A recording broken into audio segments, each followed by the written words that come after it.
나의 죽음도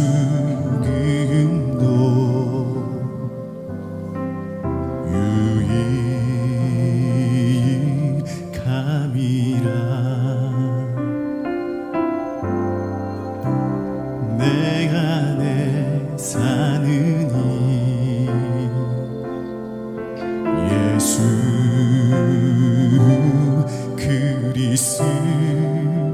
그리스도니 나의 죽음도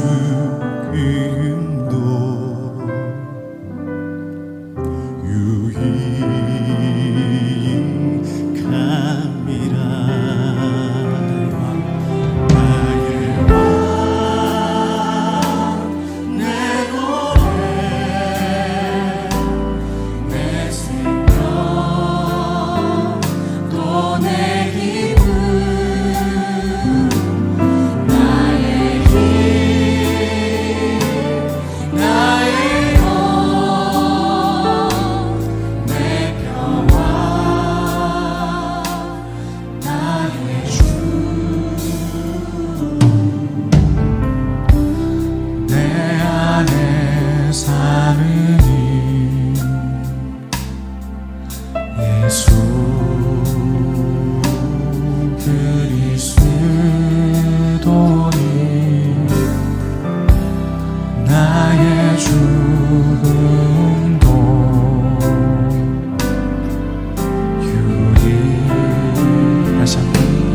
유익함이라. 내 안에 사는 내 안에 사는 예수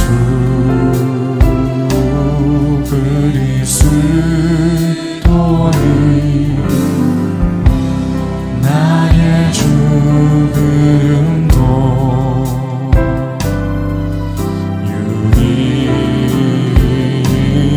유익함이라.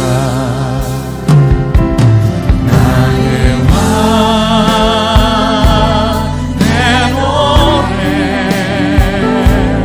내 생명 또 내 기쁨 나의 힘 나의 것 내 평화 나의 주 나의 왕 나의 왕 내 노래 내 생명 또 내 기쁨 나의 힘. 주님 우리가 대가를 바라지 않는 종의 모습으로 우리 왕 되신 주님을 다시 한번 찬양합니다. 나의 왕 나의 노래 나의 왕 나의 왕 내 노래 내 생명 또 내 기쁨 나의 힘 나의 것 우리 마지막으로 다시 한번 나의 왕 나의 왕 내 노래 내 생명 또 내 기쁨 나의 힘 나의 것 내 평화 내 안에 가장 귀한 것이 내 안에 가장 주님을 알미라 주님을 알미라 모든 것 되시면 의와 기쁨 되신 주 사랑하는 여러분의 목소리로만 나의 만족과 유익을 위해 아지러내어 세상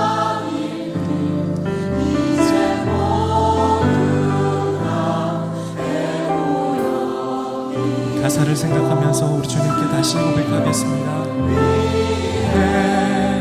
답은 2절입니다. 부활의 능력 체험하면서 부활의 능력 체험하면서 주의 부활에 동참하고 주의 죽으심 오늘 밤 주님 여기에 우리가 하나님 그 고난에 동참하길 원하는 마음으로 이 시간 찬양하고 말씀 듣기를 원합니다. 내 안에 가장 귀한 것을 고백합시다. 내 안에 가장 귀한 것 주님을 알미라. 모든 것 되시며 의와 기쁨 되시며. 이 메시지에 동의하시는 분들은 우리 함께 오른손을 들고 우리 주님 앞에 찬양하며 나갑시다. 내 안에 가장 내 안에 가장 귀한 것이 귀한 것 주님을 알미라. 모든 것 되시며 의와 기쁨 되신 주. 마지막으로 고백하겠습니다. 내 안에 가장 귀한 것 내 안에 가장 귀한 것 주님을 알미라. 모든 것 되시며 의와 여러분의 모든 것 되시며 모든 것 되시며 의와 모든 것 되시며 모든 것 되시며 의와 기쁨 되신 주 사랑합니다.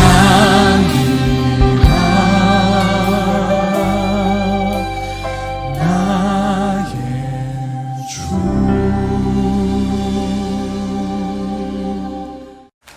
오늘도 6.19 기도회에 참석하신 모든 분들을 환영하고 또한 축복합니다.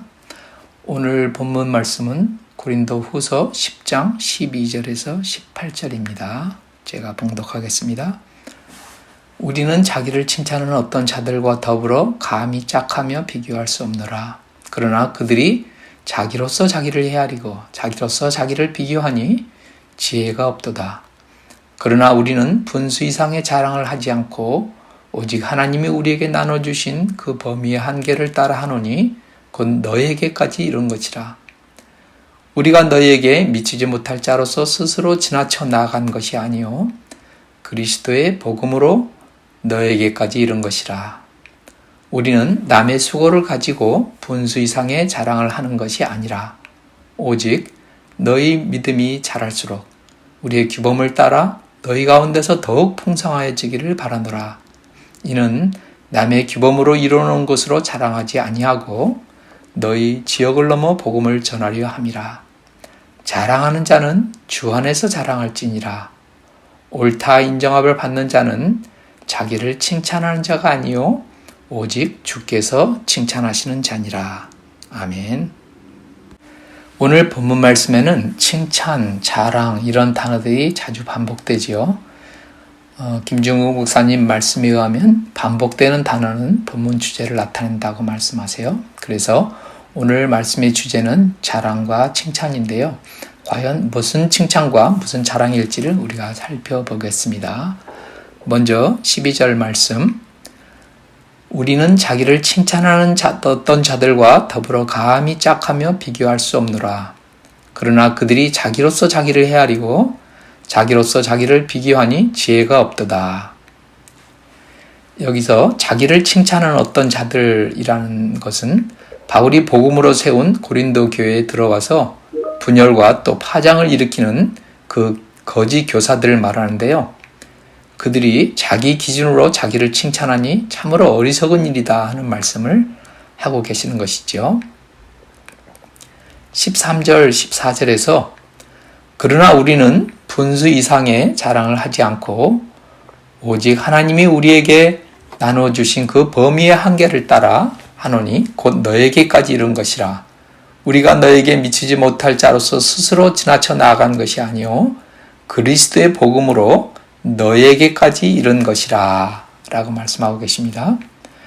바울이 이제 부득불 자랑을 해야 되겠으나 그러나 분수를 넘어서지 않고 하나님께서 자신을 통해서 고린도의 성도들에게 복음을 전하게 하신 그것을 내가 자랑하겠다는 말씀을 하시는 것이죠. 15절과 16절에서는 우리는 남의 수고를 가지고 분수 이상의 자랑을 하는 것이 아니라 오직 너희 믿음이 자랄수록 우리의 규범을 따라 너희 가운데서 더욱 풍성하여지기를 바라노라. 이는 남의 규범으로 이루는 것으로 자랑하지 아니하고 너희 지역을 넘어 복음을 전하려 함이라 라는 말씀을 하세요. 좀 알아듣기가 어려운 말씀인데요. 다른 사람이 해놓은 것을 내 것으로 자랑하지 않겠다는 말씀하십니다. 거짓 교사들이 바울이 세워놓은 교회에 와서 마치 자기들이 한 일인 것처럼 떠버리는 모습을 간접적으로 이야기하시는 건데요.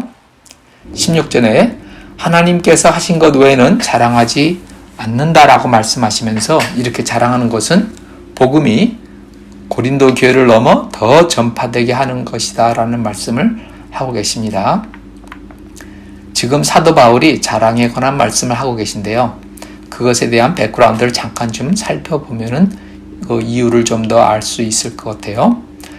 바울이 세운 고린도 교회에 거짓 교사들이 들어와서 자기 자신을 떠들썩하게 자랑하면서 사람들을 현혹시켜서 또 거기에 넘어간 성도들이 서로 마음이 나눠지게 하고 그 결과로 파가 갈라지고 쪼개져서 서로 다투는 모습이 된 것입니다. 거짓 교사들은 교회가 어떻게 되든지 거기에는 관심이 없어요. 자기가 낳은 양들이 아니니까요. 그러나 그들을 복음으로 낳은 바울로서는 마음이 아파서 견딜 수가 없었습니다. 우리가 기억해야 될 것이 있습니다. 아무리 겉으로 훌륭해 보이는 사람이라 할지라도 또한 의로워 보이는 사람이라 할지라도 그들의 말을 내가 듣고 있노라면 내 마음이 교회에서 멀어지고 또 목자나 혹은 목사님에게서 멀어진다면 그 훌륭해 보이고 영적으로 옳아 보이는 사람이 거짓 교사일 가능성이 많다는 거죠. 하나님은 아들의 피값을 주고 사신 교회를 결코 갈라놓고 찢어놓는 쪽으로 인도하시지 않습니다. 비록 그 교회가 하나님이 원하시는 바른 모습이 아직 되지 못했을 때라도 말입니다. 교회는 아들이신 예수 그리스도의 몸이기 때문에 교회가 갈라지고 찢어질 때 예수님께서 가장 큰 고통을 당하시고 마음을 아파하신다는 사실을 우리가 기억해야 되겠습니다. 만일 어떤 훌륭해 보이는 사람이 교회가 나누어지고 찢어지는 역할을 하고 있다면 그는 거짓 교사가 거의 확실합니다. 우리가 그런 말에 속아서 동조하면 안 됩니다. 또한 우리 자신이 옳은 일이라는 명분 하에 교회나 목장을 갈라놓는 일을 하고 있다면 우리 자신이 거짓 교사가 되어 있는 것입니다. 하나님께서는 아들의 피값으로 교회를 세우셨기 때문에 비록 부족해 보이는 사람들이라 할지라도 그들을 통해서 하나로 묶어가시는 쪽으로 인도를 하시지만 사탄은 스스로 똑똑하고 의롭다고 하는 사람들을 이용해서 교회를 갈라지는 쪽으로 인도한다는 것입니다. 그래서 우리가 그것을 잘 구분할 수 있어야 된다는 사실을 우리가 꼭 기억했으면 좋겠습니다. 이제 다시 본문으로 돌아가서 거짓 교사들은 자기 자신들을 떠들썩하게 자랑하면서 바울을 비판합니다. 바울은 사도도 아니다. 예루살렘 사도들의 추천서도 없다. 그의 편지를 보면 대단한 것 같은데 인물도 볼품도 없고 언변도 없는 사람이고 거기다 영적 체험도 없는 형편없는 사람이라고 각종 비난을 퍼뜨림으로 인해서 교인들의 마음을 바울로부터 멀어지게 하고 그 결과로 성도들의 마음이 나누어지게 만든 것이죠. 그 성도들의 마음을 다시 돌이키게 하기 위해서 사도 바울은 부득불 자랑을 하지 않을 수가 없었습니다. 교사들의 말이 사실이 아님을 이야기하고 하나님께서 복음을 위해서 그를 사도로 부르셨고 그를 통해서 하나님께서 고린도 교회에 이루신 일들을 이야기하면서 성도들이 바울에 대한 확신을 갖도록 도와주어야 했던 것이죠. 그의 자랑은 자기 자신을 높이기 위한 자랑이 아니고 성도들을 바로 세우기 위한 자랑이었고 오직 하나님이 자신을 통해서 어떤 복음의 역사를 일으키셨는지 결국 하나님에 대한 자랑이었습니다. 그 교회를 세운 사도 바울 자신에게 성도들의 마음을 다시 돌이켜서 그 교회가 복음으로 다시 든든히 서서 이제 다른 지역까지 복음을 가지고 나아갈 수 있게 하기 위한, 다시 말해서 성도들을 세우기 위한 자랑이었습니다. 그러면서 17절에 다음과 같이 말씀하고 계십니다. 자랑하는 자는 주 안에서 자랑할지니라. 이게 무슨 뜻일까요? 이것은 예레미야서 9장 23절, 24절을 요약한 건데요. 예레미야서 이렇게 말씀을 하고 계세요. 여호와께서 이와 같이 말씀하시되 지혜로운 자는 그의 지혜를 자랑하지 말라. 용사는 그의 용맹을 자랑하지 말라. 부자는 그의 부함을 자랑하지 말라. 자랑하는 자는 이것으로 자랑할지니 곧 명찰하여 나를 아는 것과 나 여호와는 사랑과 정의와 공의를 땅에 행하시는 자인 줄 깨닫는 것이라. 나는 이 일을 기뻐하노라. 여호와의 말씀이니라. 거기 보면 자랑하는 자는 자기 자랑도 지혜도 자랑하지 말고 자기 부도 자랑하지 말고 능력도 자랑하지 말고 오직 여호와를 아는 것과 그가 사랑과 공의와 정의를 행하시는 분이시라는 것을 깨달은 것, 그것을 자랑하라 하는 말씀을 하고 계십니다. 그것을 요약해서 주 안에서 자랑하라 하신 것이죠. 우리가 살아가는데 내놓을 만한 자랑거리가 있어야 되겠어요. 나쁜 의미에서보다는 정말 자랑거리가 있어야 우리가 우리 자신에 대해서 자부심을 가질 수 있고 또 어려움도 극복하면서 그 일을 계속 살 수 있지 않겠어요? 근데 중요한 것은 무엇을 자랑하는가 하는 것이죠.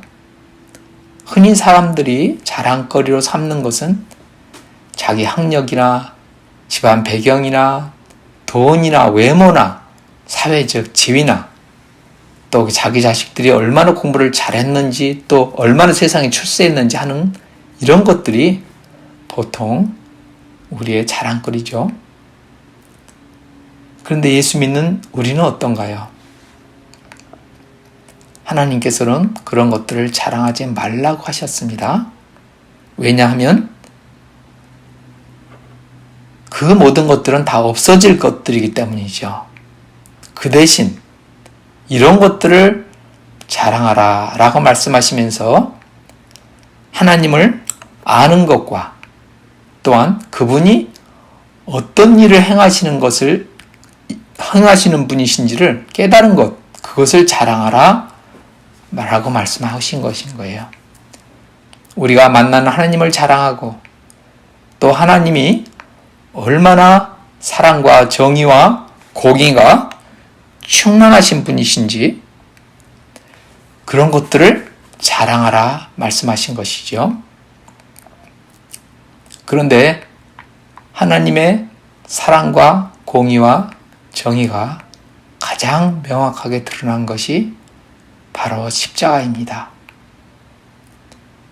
하나님의 우리를 향한 불붙듯한 사랑과 동시에 우리의 하나님을 거역한 죄를 심판하셔야 되는 하나님의 공의가 명확히 드러난 그 현장이 십자가입니다.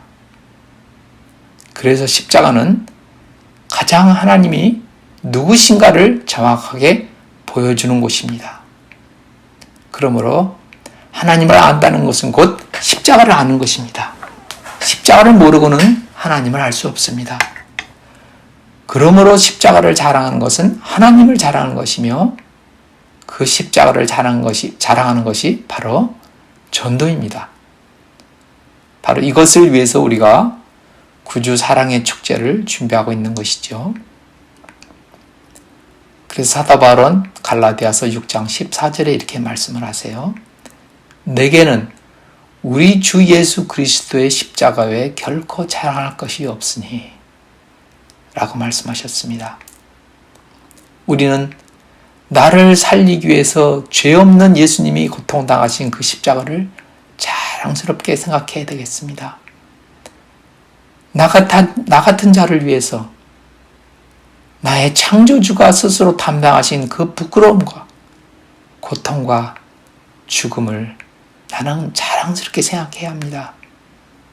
그 십자가가 아니면 내가 내 죄로 영원히 심판을 받았어야 되는데 그 십자가 나를 살린 것입니다. 그보다 내게 더 큰 자랑거리가 무엇이 있겠습니까? 그러기에 우리는 다른 사람들에게 그 십자가를 자랑해야 합니다. 십자가를 이야기하는 것을 부끄러워해서는 안 되겠습니다. 나를 위해서 죽으신 그 십자가인데 그것을 내가 부끄럽게 여긴다면 예수님이 나를 어떻게 생각하시겠습니까?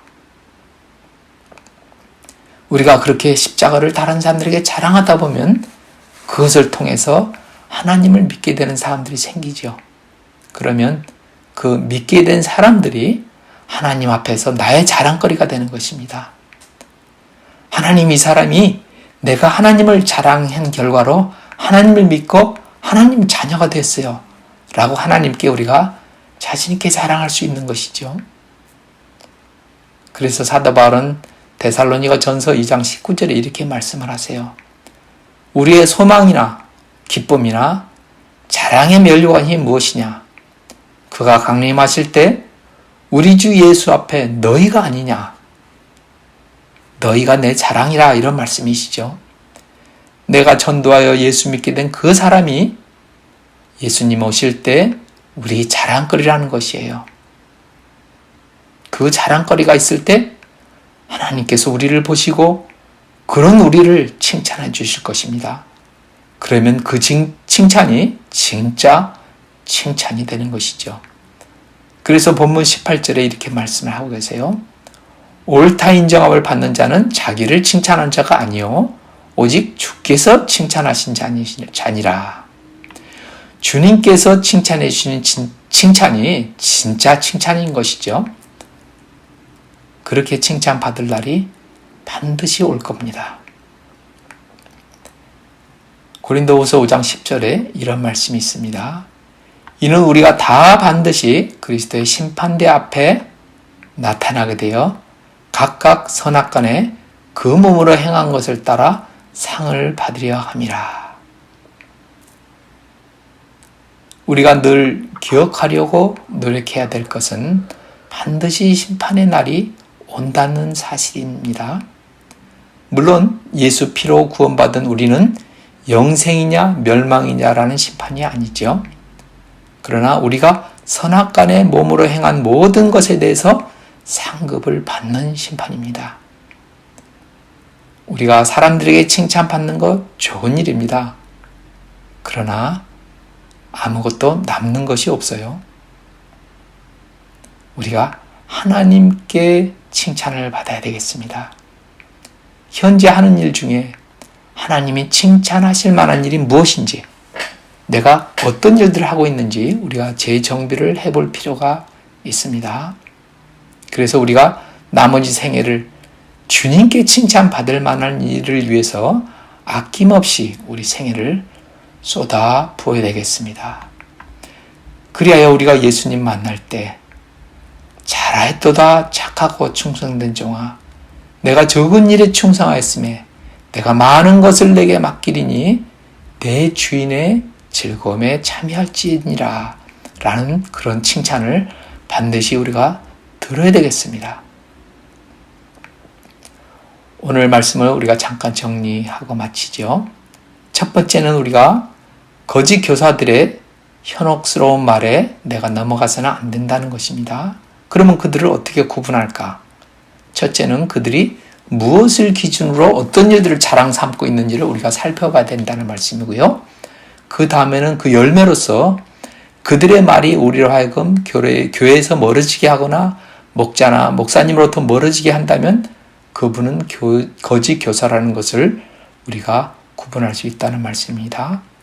또한 우리 자신이 나도 모르게 거짓 교사 역할을 하고 있지 않은지는 우리가 돌아봐야 되겠다는 말씀입니다. 두 번째는 우리가 과연 자랑스럽게 생각하고 있는 것이 무엇인지 한번 생각해 봐야 되겠다는 말씀이에요. 한번 목록을 만들어 보면 좋겠어요. 그것들이 주님 앞에서 내가 자랑할 수 있는 건지 생각해 보고 더 늦기 전에 바꿀 것이 있다면 우리가 과감히 바꾸는 자들이 되어야 되겠다는 말씀입니다. 세 번째는 우리가 반드시 마지막 날에 주님 앞에서 심판을 받게 된다는 사실입니다. 그래서 그날 우리가 주님 앞에서 칭찬받을 것이 무엇인지 우리가 살펴보고 분명한 목적을 가지고 나머지 생애를 살아야 되겠다는 말씀입니다. 이 시간에 우리가 기도하는 시간을 갖도록 하겠습니다. 먼저 우리가 오늘 배운 말씀을 다시 생각하면서 우리가 기도하는 시간을 갖도록 하겠습니다. 스크린에 나온 기도 제목을 가지고 기도하겠습니다.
그 다음에는 우리가 교회와 성도님들 위해서 스크린에 나온 기도 제목을 보면서 같이 기도하겠습니다.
마지막으로 우리가 모든 나라를 위해서 스크린에 나온 기도 제목을 보고 같이 기도하겠습니다.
주님께서 가르쳐 주신 기도로 6.19 기도회 마치겠습니다. 하늘에 계신 우리 아버지여, 이름이 거룩히 여김을 받으시오며 나라가 임하시오며 뜻이 하늘에서 이루어진 것 같이 땅에서도 이루어지이다. 오늘 우리에게 일용할 양식을 주시옵고 우리가 우리에게 죄 지은 자를 사하여 준 것 같이 우리 죄를 사하여 주시옵고 우리를 시험에 들지 하지 말게 마시옵고 다만 악에서 구하시옵소서. 나라와 권세와 영광이 아버지께 영원히 싸움나이다. 아멘.